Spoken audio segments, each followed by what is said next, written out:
কোন বান্দা যদি আমি আল্লাহর সঙ্গে আর কোনো লোককে শরীক করে, আমার সেই গোলামটা শিরিক করে দিল। আর ইন্না শিরকা লাযুলমুন আযীম, নিশ্চয় শিরিক একটি বড় মস্ত একটি গুনাহ।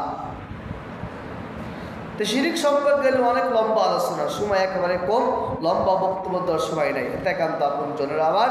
তো ইসলামের মূল ভিত্তি মোট 5টি। 1 নাম্বার, আল্লাহ ছাড়া কোনো মানুষকে কোনো লোককে প্রভু আমরা অনেকে কিন্তু বলা হয়, যেমন ফেরাউনের জগতে, আবু জাহেলের জগতে, এরপরে আপনার বাদশা নমরুদের জগতে। বাদশা নমরুদ কিন্তু রব দাবি করেছিল। এরপরে ফেরাউনও কিন্তু রব দাবি করেছিল। আবু জাহেল রব দাবি করার সুযোগ পায় নাই, কিন্তু ওনারা পেয়ে গেছিল। কারণ পায়নি এটা বলা ভুল, কারণ আল্লাহ সুবহানাহু ওয়া তাআলা তার ওই পর্যন্ত সুযোগ দিই নাই। একান্ত আপনজনের আমারতে আল্লাহ ছাড়া কোনো লোককে প্রভু, কোনো মানুষকে, কোনো দেব দেবীকে প্রভু মানা যাবে না। আর রাসূল কারীম সাল্লাল্লাহু আলাইহি ওয়াসাল্লাম হলো আমাদের সর্বশ্রেষ্ঠ নবী। আল্লাহ রাসূল সাল্লাল্লাহু আলাইহি ওয়াসাল্লাম বলে গেছেন, বুখারী শরীফের হাদিস, আনা খাতামিন নাবিয়্যিনা লা নাবিয়্যা বাদি, আমি আলেমগণের মধ্যে সর্বশ্রেষ্ঠ নবী, আমার পর দুনিয়ায় কোনো নবী আসবে না। কিন্তু আল্লাহ নবীর পরে আর কোনো নবী আসবে না। কিন্তু দেখেন আমাদের মুসলমানদের ভিতরে একটা গ্রুপ আছে, শিয়া গ্রুপ। এই শিয়া গ্রুপরা ইনিরা দাবি করে যে নবী হলো হযরত আলী রাদিয়াল্লাহু তাআলা আনহু, নাউজুবিল্লাহ। আচ্ছা, আলী রাদিয়াল্লাহু থেকে নবী? উনি কিন্তু নবী না, উনি একজন সাহাবী, রাসূল কারীম সাল্লাল্লাহু আলাইহি ওয়াসাল্লামের ছোট জামাতা হযরত আলী রাদিয়াল্লাহু তাআলা আনহু। কিন্তু ওরা দাবি করে, ওই যে খ্রিস্টানরা দাবি করে যে ঈসা আলাইহিস সালাম আল্লাহর পুত্র, তদ্রূপ অনুযায়ী ওই শিয়া আল্লাহরাও দাবি করে আলী রাদিয়াল্লাহু তাআলা হলো আমাদের সর্বশ্রেষ্ঠ নবী। কিন্তু রাসূল সাল্লাল্লাহু আলাইহি ওয়াসাল্লাম বলে গেছে, আনা খাতামিন নাবিয়্যিনা লা নাবিয়্যা বাদি, আমি আলেমগণের মধ্যে সর্বশ্রেষ্ঠ নবী, আমার পর দুনিয়ায় কোনো নবী আসবে না। একান্ত আপনজনেরা, তাহলে নবী আমাদের হযরত মুহাম্মদ সাল্লাল্লাহু আলাইহি ওয়াসাল্লাম। এরপর রাসূল কারীম সাল্লাল্লাহু আলাইহি ওয়াসাল্লাম বলেন যে তোমরা নামাজ কায়েম করো, নামাজ প্রতিষ্ঠা করতে হবে। ইন্নাস সালাতা তানহা আনিল ফাহশাই ওয়াল মুনকারি ওয়াল বাগয়, নিশ্চয় নামাজ অশ্লীলতা, ব্যয়পনা কাজ থেকে নামাজ বিরত থাকে। আপনি জিনিস খেয়াল করে দেখেন, ওই জামানার সাহাবীদের জামানার যখন একটু খেয়াল করে আপনি দেখেন, আর আমাদের একটা প্রেক্ষাপট আপনি মিলে দেখেন। দেখেন সাহাবী ইকরামরা উনিরা কিন্তু যখন আযান যখন হয়ে গেছে আর দুনিয়ার বুকের সমস্ত কাজগুলো ওনারা কিন্তু বন্ধ করে দিয়েছে। যেমন আমাদের সমাজের মানুষগুলো কিন্তু কাঠুরে কিন্তু খুব কমই পাওয়া যায় এখন, কিন্তু ওই সময় কিন্তু কাঠুরে কিন্তু ছিল। এমনও বর্ণিত হয়েছে, আজান হচ্ছে, আল্লাহু আকবার ধ্বনি শুরু হয়ে গেছে, এক কাঠুরি কাঠ কাটতেছে, আল্লাহু আকবার ধ্বনি যেই কানে পৌঁছাইছে, উনি কুড়ালটা ঘাড়ের উপরকে রেখে দিয়েছে, পিছন দিয়ে ফেলিয়ে দিয়েছে। কিন্তু আজ আমাদের সমাজে আমরা কি করি, আজান হয়ে গেছে, জুমার দিনের কথাই বলি, আজান হয়েছে 12:30টায়, নামাজ তো 1:30টায়, একটু দেরিও তো হয়, আমরা একটু পরেই যাই। আমাদের সমাজে এইরকম। কিন্তু ওই সময় সাহাবা ইকরামগণরা নামাজ পড়ার জন্য পাগলামি করে ফেলতেন, কিন্তু আজ আমাদের সমাজে এরকম রুল নেই। তো 1 নাম্বার হলো আল্লাহ ছাড়া কোনো প্রভু নেই, রাসূল আমাদের শ্রেষ্ঠ নবী হযরত মুহাম্মদ সাল্লাল্লাহু আলাইহি ওয়াসাল্লাম, একান্ত আপনজন আমার। তো দ্বিতীয়ত কথা বলা হয়েছে ওয়াকিমুস সালাত, তোমরা সালাত কায়েম করো। এরপর রাসূল সাল্লাল্লাহু আলাইহি ওয়াসাল্লামের সাহাবী আব্দুল্লাহ ইবনে ওমর রাদিয়াল্লাহু তাআলা বলেন, তোমরা যাকাত দাও। কি করো? তোমরা যাকাত দাও। আপনি একটা জিনিস খেয়াল করেন, কোরআনুল কারীমে রিসার্চ করে দেখলাম 82 জায়গায় আল্লাহ সুবহানাহু ওয়া তাআলা নামাজের কথা বলছেন, কিন্তু 81 বার আল্লাহ যাকাতের কথা বলছে। যেখানেই দেখবেন নামাজ পাবেন, তারপরে ওই শব্দে দেখবেন যাকাত পাবেন। যেখানে শুধু আকিমুস সালাত ওয়া আতুজ যাকাত আছে, থাকবে, নামাজের পরেই গুরুত্ব দেন, জাকাতের গুরুত্ব কিন্তু দিয়েছেন, কিন্তু আমরা সে জাকাতগুলো দিতে চাচ্ছি না। আরেকটা হাদিস থেকে আমি গতকালকে দেখলাম, কাল কিয়ামতের দিন আমাদের মানুষেরকে যা জাকাত যা দিচ্ছে না, যাদের জাকাত ফরজ হয়েছে, এই জাকাত যা দেবে না, কাল কিয়ামতের দিন ওই সম্পদটাকে আল্লাহ সুবহানাহু ওয়া তাআলা সাপে বণ্টিত করবে। সাপে ওই সম্পদটা আল্লাহ বণ্টিত করবে। বণ্টিত করার পরে আল্লাহ সুবহানাহু ওয়া তাআলা ওই সাপ কটাতে বলবো, সাপ তুমি যাও, আমার এই গুনাহগার, আমার এই গোলামকে তুমি পেঁচিয়ে ধরো, গলার সাথে পেঁচিয়ে ধরো এবং মুখে পর ভক্ষণ করো, কামড়াতে দাও। তখন আল্লাহ অর্ডারে সাপগুলো কামড়াতে থাকবে। আপনি জিজ্ঞেস করবেন, ও সাপ তুমি কেন আমার কামড়াচ্ছ? সাপ তখন বলবে, হয়তো সাপ না, আমি তো সেই সম্পদ, তুই গরিবের টাকা পকেটে নিয়ে ঘুরে বেড়াইছিস, আমি তো সেই সম্পদ। এই যে আমরা মনে করি যে ফকির আসে আমাদের দ্বারে দ্বারে, আসে না বলেন? মিসকিন আসে না? আসে, কিন্তু এতিম মানুষগুলো আসে না? রমজানের সময় কিন্তু এতিমরা কিন্তু সিরিয়াল দেয়। আমি গত জুম্মায় কিন্তু বলেছিলাম যে জাকাত আমরা মানুষকে খুঁজে খুঁজে দেব, কিন্তু আমাদের সমাজে উল্টোটা হচ্ছে, জাকাত নেওয়ার জন্য মানুষ বারবার আসতেছে, তাকড়া করতেছে যে একবার যায়, একবার না, দুইবার না, তিনবার না, শতবারগুলো আমাদের সমাজে মানুষ আসতেছে। কিন্তু দেখেন ওই সাহাবা ইকরামরা কিন্তু জাকাত তোদের পাগল কিন্তু হয়ে গেছে। দেখেন তখন চলুন আমার ওই সম্পদ আপনার কাল কিয়ামতের দিন মুখে কামড়াতে থাকবে, গায়ে কামড়াতে থাকবে। কিন্তু আপনি যখন বলবেন যে আমি ওই সাপটাকে বলবে যে আমি তোমার সেই সম্পদ রেখে যাও, সম্পদ তুমি দুনিয়া মনে করতেছ, আমি সম্পদ রেখে যাচ্ছি আমার সন্তানের জন্য। আপনাদের কুমারখালী একটা নেতা আছে, এই নাম বলবো না, সবাই সুপরিচিত, চেনেন। ওই নেতা বলেছে অথচ কুমারখালীর 100% 60% জায়গায় তার, উনি তাও বলে গেছে যে আমার একটা ছেলেজন কিচ্ছু করতে পারলাম না। আপনি হয়তো বুঝে পারছেন কি? একান্ত আপন চলে আমার। তো এইরকম বড়লোকদেরকে আল্লাহ জাকাত যে না দেয়, কাল কিয়ামতের দিন আল্লাহ সুবহানাহু ওয়া তাআলা অর্ডারে সাপ হয়ে যে সম্পদগুলো, আমি আপনাকে চাই যে আমার সম্পদ সাপ হোক? কেউ কি আমরা চাই? আমরা কিন্তু চাই না, কিন্তু মুখে দাবি করে চাই না, কিন্তু আমরা দানও করতে চাই না। আপনি একটা জিনিস মনে করবেন, আপনি হয়তো ভাবতেছেন যে আমি দান করব, আমি জাকাত দেব, আমার সম্পদটা কমে যাবে। আল্লাহ বলে, না রে বান্দা, তোর সম্পদ কমবে না, আমি আল্লাহ সুবহানাহু ওয়া তাআলা তোর সম্পদটা বাড়াইয়া দেবো। সুবহানাল্লাহ। আচ্ছা বলেন তো, আল্লাহ ইচ্ছে করলে পারে না? আল্লাহ কিন্তু পারে, কিন্তু আমরা আল্লাহ কাছে নিচ্ছি না। আল্লাহ বলে, উদউনি আস্তাজিব লাকুম, বান্দা কি প্রয়োজন তোর, তো লাগবেটা কি আমার কাছে, আমি আল্লাহ তোর দেবো। কিন্তু আমরা আল্লাহর কাছে চাই না। আবার একটা জিনিস দেখবেন, যাদের সম্পদ বেশি এরা আল্লাহর কাছে চাইতে চায় না, কারণ আমার তো আছেই, দরকার কি? একটা কথা মনে রাখবেন, সকালবেলা ফকিরকে সন্ধ্যাবেলার কিন্তু রাজা বানাতে পারে, আর সন্ধ্যাবেলার ফকিরকে আল্লাহ কী করতে হবে, সকালবেলা ফকিরকে সন্ধ্যাবেলা রাজা বানাতে পারে। কিন্তু আল্লাহ পারে না বলেন? আমি কিন্তু প্রথম যেদিন এসেছিলাম এখানে জুম্বাই পড়াতে, আমি কিন্তু বিষয় আলোচনা টানেছিলাম যে লাম নাকু মিনাল মুসাল্লিন, যার দুনিয়া মুসল্লি থাকবে না, ওয়ালাম নাকু মিনাল মিসকিন, যার ফকির মিসকিন খাবার দেবে না, ওয়াকুন্না নাকুযু মিনাল খায়িদিন, যারা এদেরকে জাগা হবে জাহান্নামের তলদেশ। একান্ত আপনজনের আমার, ওয়াকুন্না নাকুযু মিনাল খায়িদিন, সুবিধাবাদ জিন্দাবাদ কিছু লোকও আছে। আসুন সামনের দিকে আমরা আগাতে যাই। তা আল্লাহ সুবহানাহু ওয়া তাআলা বলেন, 2 নাম্বার পয়েন্ট নামাজ কায়েম করতে হবে, 3 নাম্বার পয়েন্ট যাকাত আপনাদেরকে দিতে হবে, 4th নাম্বার বলা হয়েছে হজ করা লাগবে, হজ করতে হবে। কিন্তু সবার জন্য হজ ফরজ না। একজন প্রকৃত মুসলমানের জন্য 3টি কাজ কিন্তু ফরজ, নামাজ, রোজা, এগুলো কিন্তু ফরজ। কিন্তু আর 2টা হলো বড় লোকদের জন্য ফরজ, হজ এবং যাকাত। এই 2টা বড় দিতে হবে। এবার আপনি ভাবতেছেন আমি বড় লোক হয়ে ভাবছেন, এই বড় লোক না, আল্লাহকে দেখে না? আল্লাহকে দেখে না? ওই সমুদ্র তলদেশের ভিতর কি হচ্ছে, কার কি হচ্ছে না, এটাও আল্লাহকে দেখে না? এটাও কিন্তু আল্লাহ দেখে। একান্ত আপনজনের আমার। তো 4th নাম্বার কাজ হলো হজ করতে হবে। আজ আমাদের সমাজে হাজী সাহেবরা কিন্তু আছে, হজ কিন্তু করে আসার পরেও পরে ডাইল খেলে, মনে আপনার দিক নাই, মাথায় টুপি আছে, গায়ে জুব্বা আছে, হাতে তসবিহ দানা গুনতেছে, সুবহানাল্লাহ সুবহানাল্লাহ পড়তেছে, অথচ পরের জমি আইল খেলে খাচ্ছে। এরকম হাদিস সাহেব আমাদের কুষ্টিয়াতে অহরহ কিন্তু আছে।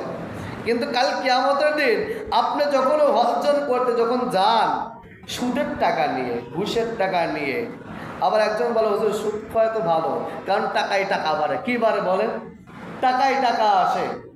তা আপনি ওই টাকায় টাকা, যে টাকা আসে আপনি সেই টাকা নিয়ে যাচ্ছেন কাবা শরীফে গিলাফ ধরতে, আর বলছেন রব্বানা যালামনা আনফুসানা, আল্লাহ আমি জুলুম করে ফেলেছি, ওয়াইল্লাম তাগফির লানা, আল্লাহ আমার মাফ করে দাও। আল্লাহ বলে শয়তান বলে কি দেখ মসজিদে বসে, ভাইয়ের টাকা মেরে খাইছো, বোনের টাকা মেরে খাইছো, জনগণের টাকা লুট করে খাইছো, আর তুমি বসে রব্বানা যালামনা আনফুসানা, আল্লাহ আমার মাফ করে দাও। শুনে রাখেন, আল্লাহ মাফ করে দেবে, আল্লাহর হক আল্লাহ মাফ করবে, কিন্তু বান্দার হক বান্দা মাফ না করলে আবার আল্লাহ জীবনেও মাফ করবে না। এটা আমার কথা না বাজার, একান্ত আপন জনের আমার। তা আপনি যখন ওই পরের টাকা হজে যখন যান, আর শয়তানের গায়ে কিন্তু হাদিস সাহেবরা আছেন, এরা কিন্তু শয়তানের গায়ে কিন্তু পাথর নিক্ষেপ করতে হয়, করতে হয় না বলেন? পাথর কিন্তু নিক্ষেপ কিন্তু করতে হয়।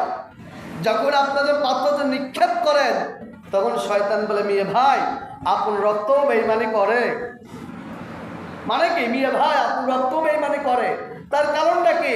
তুই তো মিয়া ভাই সুদের টাকা নিয়ে আইছিস, তুই তো ঘুষের টাকা নিয়ে আইছিস, জনগণের টাকা লুট করে খেয়া যেতে হজ করতে, তুই তো আমার লোকের লোক রে, তুই আমার গায়ে কীভাবে পাথর মানুষ।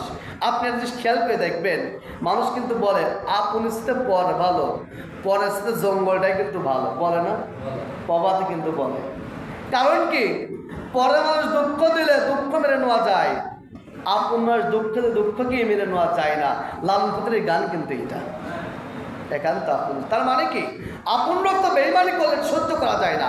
তা আসুন, ৪র্থ নাম্বার কাম ছিল হলো হজ করা লাগবে, যাদের হজ করতে হজ করতে হবে। ৫ম নাম্বার কাজ, রমজান মাসে রোজা রাখতে হবে।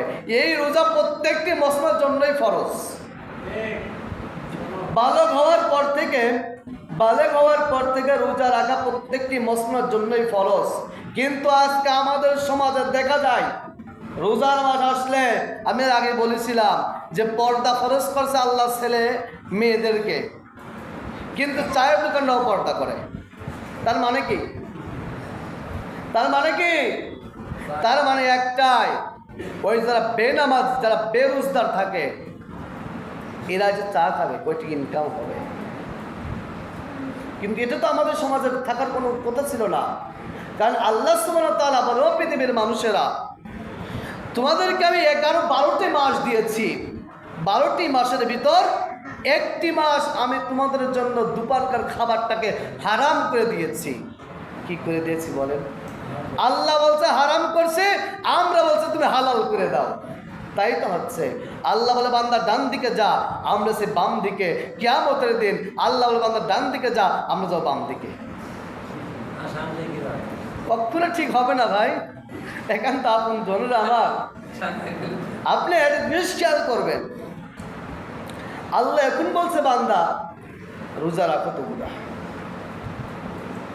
দেখেন আমাদের উপরে কিন্তু আল্লাহ কিন্তু চাপ দিই নাই। আমরা মনে করি ইসলামটা খুবই কঠিন, কিন্তু ইসলামটা এত সহজ আমরা এটা ভাবতে পারি না। আপনি আমি ছোট্ট গল্প করলে আমরা বুঝতে পারবো। দেখেন আবার আমরাও এক শ্রেণী কিছু টুপিওয়ালারা ইসলামটাকে এত শর্ট করে ফেলেছে যা বলার মতন ভাষা না। একটা ছেলে আপনার একটা প্যান্ট কিনছে, কি কিনছে বলেন? প্যান্ট, জিন্সের প্যান্ট বা ফুল প্যান্ট, যে প্যান্টই বলেন। প্যান্টটা 2 ইঞ্চি বড় হয়েছে। কয় ইঞ্চি বলেন? 2 ইঞ্চি প্যান্টটা বড় হয়েছে। ছেলেটি তার মাকে বলছে, মা আমার প্যান্টটা 2 ইঞ্চি বড় হয়ে গেছে, আমার প্যান্টটা তুমি কেটে সেলাই করে দিও। ঠিক আছে বাবা, কেটে দেবো। প্রথম দিন মা কাটি নাই, ছেলে মনে করছে মার মনে নাই। ছেলে এবার মাকে বলছে মা করে দিই নাই, বোনকে বলছে বোন হতে, ঠিক আছে ভাই দিয়ে যা আমি দেব, বোনও দিতে মনে নাই। এবার স্ত্রীকে বলছে, স্ত্রীরও কাজ করে মনে নাই আর। কিন্তু পরে মার চোখে পড়ছে, আমার সন্তান তো বলছিল প্যান্টে 2 ইঞ্চি কাটতে হবে, এবার মা কাটছে 2 ইঞ্চি, এবার বোন কাটছে 2 ইঞ্চি, স্ত্রী কাটছে 2 ইঞ্চি, তাহলে একটা বেলা 6 ইঞ্চি শেষ। আর বেলা থাকলো কি? হাফ পানে গেল না? আমরাও এটাই করছি, ইসলামটাকে এত খাটো করে ফেলা দিচ্ছি, হাফ পানা মতো ইসলামটা করে ফেলা দিচ্ছি আমরা। খুবই কষ্ট লাগে। তার বাস্তব প্রমাণ কি? এই তারাবি নিয়ে আমি বলি। আমাদের আয়েশা সিদ্দিকা রাদিয়াল্লাহু বলেন যে রাসূল কারীম সাল্লাল্লাহু আলাইহি ওয়াসাল্লাম কোনোদিন তারাবি নামাজ পড়ি নাই সে। কারণ এই তারাবি কোথা থেকে আসলে এটা আমাদের দরকার আছে, কিন্তু আছে না নাই? আছে। কিন্তু রাসূল সাল্লাল্লাহু আলাইহি ওয়াসাল্লাম প্রতি বছরে নাই, প্রতিদিন উনি 11 রাকাত করে নফল 11 রাকাত করে নামাজ পড়তেন। 3 রাকাত বেতেল, 8 রাকাত নফল নামাজ পড়তেন প্রতিদিন। কোন রমজান মাসটা না। কিন্তু আমাদের মতন কিছু টুপিওয়ালারা এরা ফতোয়া বাই করছে রাসূল সাল্লাল্লাহু আলাইহি ওয়াসাল্লাম 8 রাকাত পড়তো আর 3 রাকাত বেতেল 3 রাকাত, এই দিয়ে মোট 11 রাকাত, আমরা নামাজ পড়ব মোট 11 রাকাত। এইটা কিন্তু ছিল। কিন্তু রাসূল সাল্লাল্লাহু আলাইহি ওয়াসাল্লাম ইন্তেকালের পরে খলিফার দায়িত্ব হযরত আবু বকর সিদ্দিক রাদিয়াল্লাহু তাআলা আনহু ওনার আমলে আসার পরে উনি তারাবি নামাজটা মানুষ পড়তেছে একা একা পড়তেছে। তো হযরত ওমর ফারুক রাদিয়াল্লাহু তাআলা যখন খলিফা যখন দায়িত্ব পালন করলেন, করার পরে উনি চিন্তা করতেছে যে মানুষগুলো একা একা নামাজ পড়তেছে, এটা বিশ্রী দেখায়, কেমন লাগে, ভালো লাগতেছে না। আচ্ছা বলেন তো দেখি, এটা মসজিদ, আমরা যদি একজন এক নামাজ পড়ি ভালো দেখা যাবে? ভালো দেখা যাবে না। তো ওমর ফারুক রাদিয়াল্লাহু তাআলা উনি এত জ্ঞানী ছিলেন, রাসূল সাল্লাল্লাহু আলাইহি ওয়াসাল্লাম বলেই গেছেন যদি আমার পর যে কোনো নবী যদি হয় হযরত ওমর নবী হবে। রাসূল সাল্লাল্লাহু আলাইহি ওয়াসাল্লাম বলে গেছেন। কারণ কি? ওমর এত জ্ঞানী ছিলেন। দেখেন তো আপন জনের আবার। তো ওমর রাদিয়াল্লাহু তাআলা বলতে চায় যে আমরা এইভাবে আর নামাজ পড়ব না, আমরা নির্ধারিত করে নেব আমরা 20 রাকাত করে নামাজ পড়ব। কয় রাকাত? 20 রাকাত। ওখান থেকে তারাবি শুরু হয়ে গেছে। কিন্তু আমরা বলি এটাও বেদাত।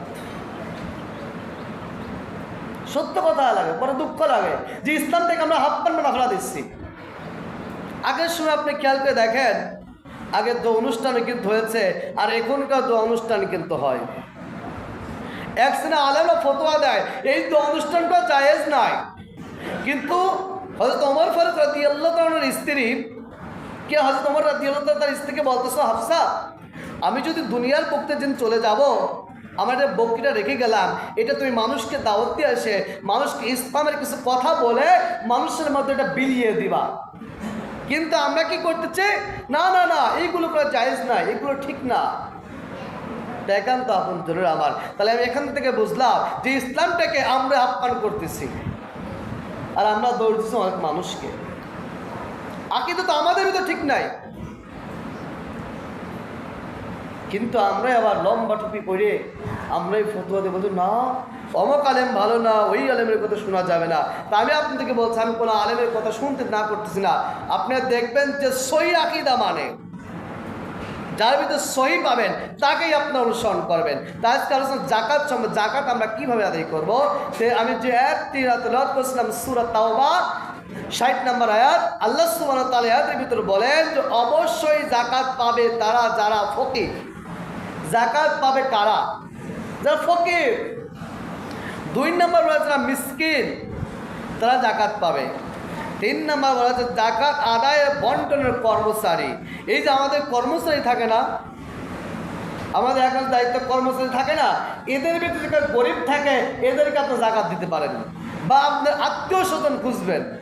কিন্তু আমরা আত্মীয় স্বজনের খুঁজি নেই, আমরা কিছুদিন পরে মানুষের খুঁজি। কিন্তু আল্লাহ রাসূল সাল্লাল্লাহু আলাইহি ওয়াসাল্লাম বলেছে তোমরা আগে তোমাদের আত্মীয়তা দেখো, তোমাদের আত্মীয়র ভিতর যদি তোমার কোনো জাকাত না লোক থাকে তাহলে তোমরা তাকে জাকাত দাও, যদি না থাকে তারপরে তোমার আত্মীয় স্বজন বাড়িতে ওভারটেক করে তুমি তারও অন্য মানুষকে যাও। কিন্তু আজ আমরা কীভাবে আত্মীয়কে জাকাত দেবো? ভাইয়ের সাথে আমার দণ্ড, বোনের সাথে দণ্ড, শ্বশুর বা আত্মীয় সাথে দণ্ড, তাহলে আমরা কীভাবে আত্মীয়কে জাকাত দেবো? এটা হলো আমাদের সমাজের নীতিগুলো। কিন্তু রাসূল সাল্লাল্লাহু আলাইহি ওয়াসাল্লাম বলছেন, আল্লাহ কুরআন বলতেছে তোমরা তোমাদের আত্মীয় স্বজনদের জাকাত আগে দিয়ে দাও। এরপরে বলা হচ্ছে ইসলামের পক্ষে যারা কাজ করবে, ইসলামের পক্ষে যারা কাজ করে মন জয় করে দেবে। ইসলামের পক্ষে দেখেন আমাদের সমাজে অনেক লোক আছে ইসলামের জন্য সে তৈরি হয়ে গেছে কিন্তু তার চলার মতন কিছু নাই, আছে না আমাদের সমাজে? আছে। কিন্তু তাদেরকে আপনি জাকাতটা দিতে পারেন না। তো এইভাবে করে আল্লাহ পাক রব্বুল আলামিন বলেন যে তোমরা তাদের মাঝখানে কি জাকাতগুলো বন্টন করে দিবার সঠিকভাবে। আমরা আজকে জাকাত নেই কত সময় বলেছিলাম, এটা লুঙ্গি, এটা পাঞ্জাবি, শেষ জাকাত, এটা শাড়ি, এটা শাড়ির দাম কয়টা? 300 টাকা। লুঙ্গির দাম কয় টাকা? 250 টাকাতে শুরু হয় লুঙ্গি। যা জাকাত দেয় তারা 250 টাকার লুঙ্গি দেয়, কারণ একটা দিকে কিনে নিয়ে আসে 250 টাকার লুঙ্গি দেয় একান্ত। ওটাকে জাকাত বলে? কাল কিয়ামতের দিন ওই টাকা ওই মাল আপনাকে কামড়াতে থাকবে, তখন আপনি বললেন ইয়া আল্লাহ আমার কি হলো আজকে, হাই হাই করবেন। আল্লাহ বলেন কোনো সুযোগ নেই গোলাম রে, কোনো সুযোগ নাই, তোরা আমি অনেক সুযোগ দিয়েছি কিন্তু আর কোনো সুযোগ কি নাই। দেখেন তো আপন জনের আমার আল্লাহ সুবহানাহু ওয়া তাআলা বলছেন বান্দা এই পৃথিবীর বুকে তোমার যাদের জাকাত বস তোমার জাকাতগুলো দিয়ে দিবা, যাদের উপর ফিতরা ব্যবস্থা ফিতরাগুলো বন্টন করে দিবা। দেখেন তো আপন জনের আমার আমরা জাকাত দিই কিন্তু অন্যরকম ভাবে। তা আল্লাহ সুবহানাহু